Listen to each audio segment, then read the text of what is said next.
semua, perkenalkan nama saya Epil Priani Borus Regar dengan NIM AAB 117016. Saya dari Prodi Pendidikan Bahasa dan Sastra Indonesia, Fakultas Keguruan dan Ilmu Pendidikan, Universitas Palangkaraya. Di sini saya ingin menjelaskan pemahaman saya mengenai materi penyutradaraan karya Dr. Suroso MPD. Selamat menyaksikan. Baiklah, di sini saya akan menjelaskan pemahaman saya mengenai materi penyutradaraan. Menghadirkan teater ke atas panggung, pertunjukan merupakan sebuah kerja yang sistematik. Seorang seniman teater akan menjalani alur atau rangkaian proses kreatif yang sangat panjang. Berangkat dari pengetahuan sampai kerja atau tataran kemanfaatan, gagasan estetika yang ditawarkan di atas panggung oleh seniman teater bisa dipertanggungjawabkan akan keberhasilan akan mutu dari pertunjukan yang dapat terukur.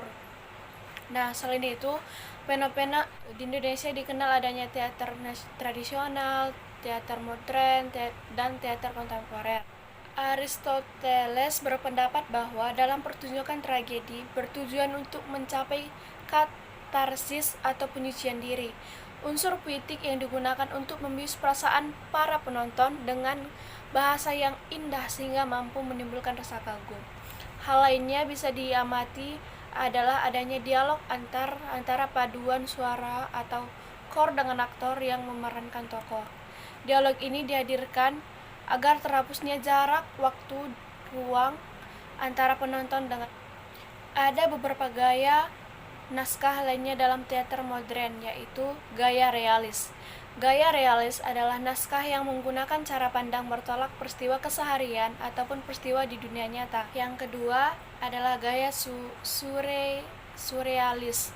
Surrealis adalah sebuah aliran seni yang bertolak dari aspek bawah sadar, dan jika ditampilkan citraannya, baik tokoh, setting, waktu, bersifat non-rasional ataupun di luar kenyataan. Naskah surrealis ini terkadang menggunakan waktu yang tidak jelas, dan tokoh-tokoh yang hadir bisa dari hasil fantasi dari pengarang.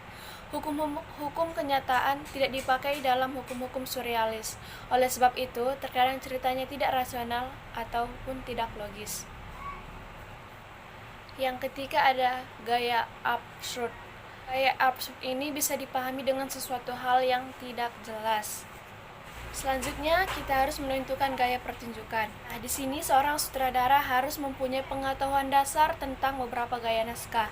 Dalam teater modern, kita akan menemui gaya naskah realis, surrealis, dan absurd. Konsep untuk memahami gaya naskah sangatlah penting dimiliki oleh seorang sutradara sebelum lanjut ke proses selanjutnya. Hal tersebut merupakan tuntutan dasar sehingga sutradara mampu mengetahui hukum-hukum drama. Yang pertama adalah mengolah gaya naskah menjadi gaya pertunjukan. Ketika pertama kali seorang sutradara memegang naskah, maka dia harus mampu menganalisis karya naskah tersebut, naskah realis, tragedi, surrealis, ataupun naskah absurd. Setelah gaya naskah ditemukan, tema dari naskah tersebut